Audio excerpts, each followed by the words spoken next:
Hello everyone, welcome back to Shrimati Mohari Devi Tapadia girls college YouTube channel. हम microbial nutrition के बारे में पढ़ रहे थे और पिछले वीडियो लेक्चर में हमने जो नाइट्रोजन के बारे में पढ़ा था कि नाइट्रोजन का क्या सोर्स होता है बैक्टीरियाज़ में और नाइट्रोजन कैसे फिक्स करके उससे बैक्टीरिया जो है एनर्जी की जो अपनी रिक्वायरमेंट है वो पूरी करते हैं। आज के वीडियो में और कुछ सोर्सेज हैं न्यूट्रिशन के बैक्टीरियाज़ में या माइक्रो ऑर्गेनिज़म में, उनके बारे में थोड़ा डिस्कस करेंगे। ओके, सो उनके बारे में हम देखते हैं और कुछ मिनरल्स के बारे में या कुछ और एलिमेंट्स हैं उनके बारे में हम थोड़ा सा डिस्कस करते हैं। तो कुछ मिनरल्स के बारे में डिस्कस करें तो सबसे पहले यहाँ पे अपन बात करते हैं सल्फ़र की। यहाँ पे सबसे पहले किसकी बात करेंगे? सल्फ़र की अब यहाँ पे बात करें तो बाकी जितने भी कंपाउंड्स हमने पढ़े या बाकी जो भी एलिमेंट्स पढ़े वैसे ही सल्फ़र भी बहुत ज़्यादा ज़रूरी होता है माइक्रोबियल ग्रोथ के लिए। माइक्रोबियल ग्रोथ के लिए इसलिए ज़रूरी है क्योंकि ये माइक्रो ऑर्गेनिज़म के ग्रोथ में एक रोल प्रोवाइड करता है। एनर्जी की जो प्रोडक्शन होती है इनके ऑक्सीडेशन से, उससे जो माइक्रो ऑर्गेनिज़म है वो अपना मेटाबॉलिक एक्टिविटी पूरा करता है, क्योंकि एनर्जी की रिक्वायरमेंट होती है। एनर्जी की रिक्वायरमेंट माइक्रो ऑर्गेनिज़म जो है वो डिफरेंट सोर्सेज से पूरा करता है, डिफरेंट सोर्सेज के ऑक्सीडेशन से, रिडक्शन से, ऐसे जो है माइक्रो ऑर्गेनिज़म जो है वो अपना एनर्जी का रिक्वायरमेंट पूरा करते हैं। ठीक है, तो वो जो एनर्जी की रिक्वायरमेंट पूरी करता है, एनर्जी क्यों चाहिए? बॉडी का कोई भी फंक्शन परफॉर्म करने के लिए, चाहे वो इंसान का शरीर हो चाहे वो माइक्रो ऑर्गेनिज़म का शरीर हो। आपको इंसानी शरीर के बारे में पता होगा कि कोई भी फंक्शन परफॉर्म करने के लिए जहाँ भी एनर्जी की रिक्वायरमेंट होती है वो उसके लिए, उस फंक्शन को परफॉर्म करने के लिए वो अमाउंट ऑफ एनर्जी हमारे शरीर में होगी तभी तो वो फंक्शन हो पाएगा। अगर वो एनर्जी नहीं होगी, as for example glucose metabolism में जब हम ग्लाइकोलाइसिस करते हैं तो वहाँ पे एनर्जी की रिक्वायरमेंट होती है ना।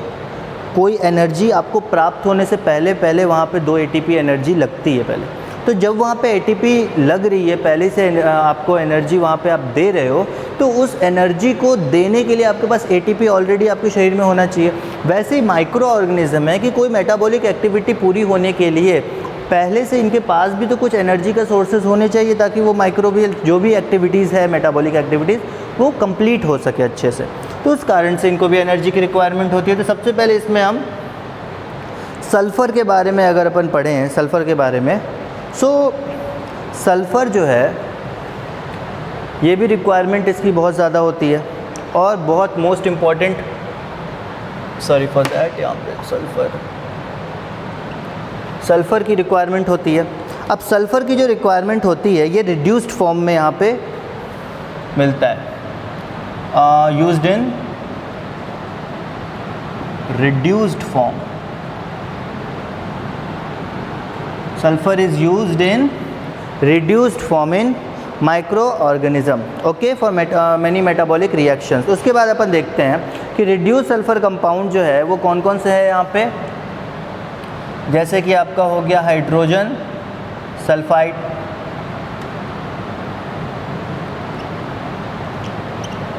सबसे पहले हो गया आपका हाइड्रोजन सल्फाइड या फिर एलिमेंटल सल्फ़र या फिर सल्फाइट, एलिमेंटल सल्फ़र या फिर आप देखो सल्फाइट। ऐसे और भी एलिमेंट्स होते हैं और भी कंपाउंड्स होते हैं, आपको और लिखने हैं तो आप थायोसल्फेट का भी नाम लिख दो। तो ऐसे सल्फेट जो रिड्यूसिंग बैक्टीरियाज़ हैं वहाँ पे ये जो रिड्यूस सल्फ़र से इनका यूज़ होता है। तो हाइड्रोजन सल्फाइट हो, एलिमेंटल सल्फ़र हो, सल्फाइट हो, ये सब यहाँ पे यूज़ होते हैं for microbial nutrition in micro organisms. Okay, तो यहाँ पे इतने को आपने देख लिया। उसके बाद अपन देखते हैं जो सल्फ़र रिड्यूसिंग बैक्टीरिया होते हैं वो सल्फेट को सल्फाइड में रिड्यूस कर सकते हैं। Sulphur reducing bacterias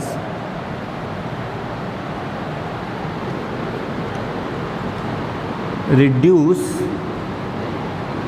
sulphide to, और बोले तो अपन sulphate to sulphide, reduce sulphate to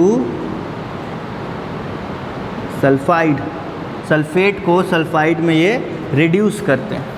उसके आगे अपन देखिए, ये तो रिडक्शन की बात हुई। ऑक्सीडेशन की बात करें तो यहाँ पे जब सल्फ़र का ऑक्सीडेशन होता है ना तब होता है एनर्जी का जनरेशन। जब ऑक्सीडेशन होगा तो प्रोसेस ख़त्म होते समय एनर्जी जो है वो निकलेगी, और वो एनर्जी जो है वो यहाँ पे जो माइक्रो ऑर्गेनिज्म है वो अपने मेटाबॉलिक एक्टिविटी को पूरे करने के लिए यूज़ करता है। तो सल्फर रिड्यूसिंग बैक्टीरिया जो है वो सल्फेट को सल्फाइड में रिड्यूस करता है। अब यहाँ पे अपन बात करें जब ऑक्सीडेशन की, तो रिड्यूस्ड सल्फर कंपाउंड जो है, रिड्यूस्ड सल्फर कंपाउंड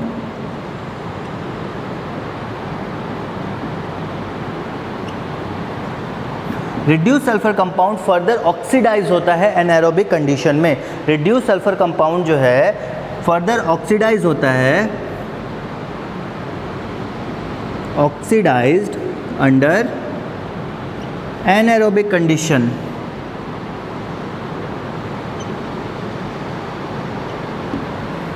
ये कंपाउंड है, ये कंडीशन है, don't confuse in between these. Okay, so reduce sulphur compound जो है वो ऑक्सीडाइज होते हैं एनारोबिक कंडीशन में, ठीक है। और वो कैसे किस बैक्टीरिया के द्वारा होंगे? जो सल्फर को ऑक्सीडाइज करने वाले बैक्टीरियाज हैं उनके द्वारा होंगे। यहाँ पे रिड्यूसिंग बैक्टीरिया थे, वहाँ पे ऑक्सीडाइजिंग बैक्टीरियाज होंगे। ओके, उसके बाद जो भी बैक्टीरिया है जैसे कि थायोबैसिलस, वो ऑक्सीडाइज करता है सल्फर को। ओके, थायोबैसिलस का आप नाम लिख लो एग्जाम्पल में, थायोबैसिलस, इसका एग्जाम्पल में लिख लो। ये जो है सल्फ़र को ऑक्सीडाइज करता है। ओके, उसके बाद जब ये ऑक्सीडेशन होता है सल्फ़र का, उस ऑक्सीडेशन के समय सल्फ़र का जो ऑक्सीडेशन का मैकेनिज़्म होता है, जो रिएक्शन होता है, उसमें एनर्जी निकलती है, एनर्जी का प्रोडक्शन होता है। वो जो एनर्जी है वो यूज़ की जाती है सल्फ़र के बैक्टीरियाज़ के द्वारा। तो बेसिक इसमें क्या है, टोटल प्रोसेस का जो कॉन्सेप्ट निकला या फिर टोटल प्रोसेस का जो ऑब्जर्वेशन निकला वो ये था कंक्लूज़न कि बैक्टीरिया को मतलब है एनर्जी से, उसके लिए सल्फ़र की रिक्वायरमेंट है। और चूँकि एनर्जी के लिए सल्फ़र की रिक्वायरमेंट है, तो जो सल्फ़र है वो बैक्टीरियल ग्रोथ के लिए भी एक बहुत अहम भूमिका निभाता है। तो ये तो थी अपनी सल्फ़र की बात कि सल्फ़र कैसे बैक्टीरियल ग्रोथ में हेल्पफुल होता है, कि उसके ऑक्सीडेशन से जो एनर्जी निकलती है, एनर्जी प्रोड्यूस होती है, वो एनर्जी बैक्टीरियल ग्रोथ के लिए, बैक्टीरियल मेटाबॉलिक एक्टिविटी को सुचारू रूप से चलाने के लिए बहुत ज़्यादा ज़रूरी होती है। तो इसीलिए सल्फ़र भी जो है वो बैक्टीरियल ग्रोथ के लिए बहुत ज़्यादा ज़रूरी एलिमेंट है। ओके, सल्फ़र के बाद नेक्स्ट अपन आए तो देखते हैं और भी कुछ एलिमेंट्स है, लाइक फॉस्फोरस और भी बहुत सारे। अब फॉस्फोरस के बारे में अगर अपन बात करें तो फॉस्फोरस के बहुत सारे सोर्स होते हैं। फॉस्फोरस की अगर अपन बात करें तो डीएनए में क्या है फॉस्फोरस की अगर बात करें तो फॉस्फोरस जो सबसे पहले कहाँ प्रेजेंट है? न्यूक्लिक एसिड में, आप सबको पता है, प्रेजेंट इन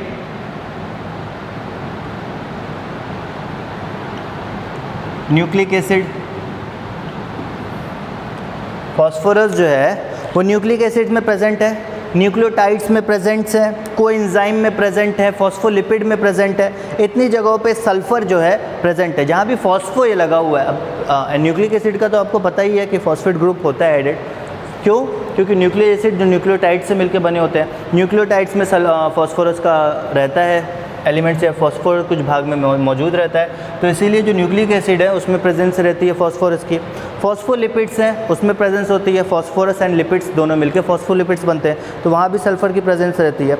सल्फ़र जो है वो एसोसिएट होता है कार्बन मॉलिक्यूल्स और ऑक्सीजन के साथ, और फॉस्फोरस जो है वो कार्बन और ऑक्सीजन मॉलिक्यूल्स के साथ कॉन्जुगेट होता है या फिर एसोसिएट होता है। ओके, उसके बाद अपन देखते हैं, मतलब फ्री फॉर्म में नहीं पाया जाएगा, आपको किसी के साथ ये मिला हुआ मिलेगा, चाहे वो कार्बन का सोर्स हो चाहे वो ऑक्सीजन का सोर्स हो, उसके साथ वो मिला हुआ होगा।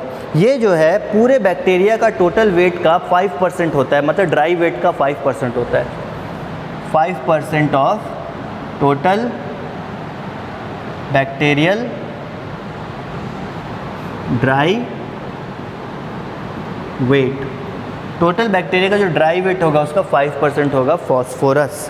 उसके आगे अपन देखें, ये P2O5 के फॉर्म में मिलता है, क्योंकि अभी अपन ने पढ़ा ऑक्सीजन या फिर कार्बन के साथ जुड़ा हुआ पाया जाएगा।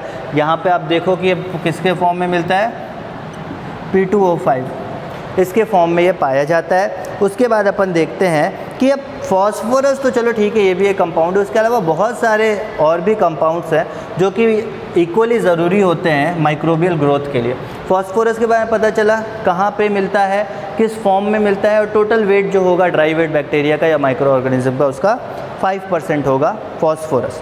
उसके अलावा फॉस्फोरस के अलावा और भी बहुत सारे एलिमेंट्स होते हैं जो कि एसेंशियल होते हैं माइक्रोबियल ग्रोथ के लिए, और ऐसे बहुत सारे एलिमेंट्स हैं लाइक आयरन है, जिंक है, मैग्नीशियम है, कैल्शियम है, सोडियम है, पोटेशियम है, कोबाल्ट है, निकल है, बहुत सारे हैं, कॉपर है। तो ऐसे जितने भी एलिमेंट्स हैं वो ट्रेस अमाउंट में ही, trace amount in the sense कि कम अमाउंट में पर ज़रूर होते हैं इनके ग्रोथ के लिए। सो माइक्रोबियल ग्रोथ के लिए डिफरेंट टाइप ऑफ एलिमेंट्स बहुत ज़्यादा ज़रूरी हैं। कुछ के बारे में हमने पढ़ लिया, सल्फ़र, फॉस्फोरस और नाइट्रोजन के बारे में पढ़ लिया, पर बाकी भी जो है वो इक्वली एसेंशियल हैं, बस उनकी अमाउंट जो है उसकी रिक्वायरमेंट बहुत ज़्यादा नहीं होती है, बहुत कम अमाउंट में रिक्वायर्ड रहते हैं। उसके आगे अपन देखते हैं डिप्थेरिया बैसिलस जो है बैक्टीरिया, वो जो है उसको एक स्पेसिफिक अमाउंट ऑफ आयरन चाहिए उसके ग्रोथ के लिए। डिप्थेरिया बैसिलस एक बैक्टीरिया है। अब ये मैंने बताया था जब हमने इंट्रो पढ़ा था इस चैप्टर का कि अलग अलग स्पीशीज़ की जो रिक्वायरमेंट है ग्रोथ के लिए वो अलग अलग होती है। अब यहाँ पे आयरन की ग्रोथ, डिप्थेरिया बैसिलस है उसके ग्रोथ के लिए आयरन की रिक्वायरमेंट ज़्यादा है, तो इसीलिए अब स्पेसिफिक जब आपको कल्चर मीडिया में आपको डिप्थेरिया बैसिलस को ग्रो करवाना होगा तो आपको उसमें आयरन की कंसंट्रेशन ज़्यादा डालनी पड़ेगी, आयरन के सोर्स ज़्यादा डालने पड़ेंगे। ओके, तो ये था आपका टोटल एक इंट्रो जो न्यूट्रिशन है उसके बारे में, कि न्यूट्रिशन में हमको कौन कौन से एलिमेंट्स चाहिए होते हैं, न्यूट्रिशन में हमें क्या कहते हैं, क्या एलिमेंट्स का क्या रोल होता है, किस तरह से उनसे एनर्जी पाई जाती है। ये पढ़ने का बेसिक मकसद क्या था कि जब हम किसी भी पर्टिकुलर बैक्टीरिया को या माइक्रो ऑर्गेनिज्म को लेबोरेटरी कंडीशन में ग्रो करवाएंगे उस समय हमें पता हो कि उस पर्टिकुलर माइक्रो ऑर्गेनिज्म को ग्रो करवाने के लिए कौन से एलिमेंट्स की रिक्वायरमेंट है। 2 एलिमेंट्स की रिक्वायरमेंट है, 10 की रिक्वायरमेंट है, 100 की रिक्वायरमेंट है, किसकी रिक्वायरमेंट है, जिनको डालने से पर्टिकुलर वही बैक्टीरिया जन्मेगा जिसकी हमें रिक्वायरमेंट है। ठीक है, उस तरह से हम इसको आइडेंटिफाई करते हैं और इसी कारण से इनके बारे में हम पढ़ते हैं। तो आज का जो टॉपिक था वो यही था कि हमने बैक्टीरियल ग्रोथ से रिलेटेड जो भी एलिमेंट्स हैं उनके बारे में पढ़ा। नेक्स्ट वीडियो में जो है हम ऑर्गेनिक ग्रोथ फैक्टर्स के बारे में पढ़ेंगे, जो ग्रोथ फैक्टर्स हैं, जो फैक्टर्स अफेक्ट कर सकते हैं बैक्टीरियल ग्रोथ को, उनके बारे में पढ़ेंगे। ये भी एक तरह से ग्रोथ फैक्टर्स ही हैं, पर ये एलिमेंट्स हैं तो इसके बारे में हमने अलग से पढ़ा। अब ग्रोथ फैक्टर में जो है हम एनवायरमेंटल फैक्टर्स के बारे में पढ़ेंगे, मतलब जो फिजिकल फैक्टर्स आते हैं, जैसे टेम्परेचर आ जाता है, पीएच आ जाता है, मॉइस्चर आ जाता है, ह्यूमिडिटी आती है, ये सारी जो चीज़ें हैं उनके बारे में हम पढ़ेंगे। तो यहाँ पे जो केमिकल्स या एलिमेंट्स थे बैक्टीरियल ग्रोथ में, माइक्रोबियल ग्रोथ में यूज़ होने वाले, उनके बारे में हमने देखा। कुछ ट्रेस एलिमेंट्स भी पाए जाते हैं, मतलब बहुत कम अमाउंट में, जिनके बारे में जिक्र करना डिटेल में इतनी ज़रूरी नहीं है, बट वो भी पाए जाते हैं। तो ये पूरा एक ओवरव्यू था कि जो एलिमेंट्स पाए जाते हैं माइक्रोबियल ग्रोथ में उनके बारे में। सो ये टॉपिक यहाँ पे ख़त्म करते हैं और नेक्स्ट वीडियो में हम जो एनवायरमेंटल फैक्टर्स हैं उनके बारे में पढ़ेंगे बैक्टीरियल ग्रोथ के लिए। ओके, तो आज का वीडियो यहाँ पे ख़त्म करते हैं। आई होप ये वीडियो आपको पसंद आया हो। अगर ये वीडियो पसंद आया हो, इस वीडियो को लाइक कीजिए, शेयर कीजिए, हमारे चैनल को सब्सक्राइब कीजिए। Thank you very much.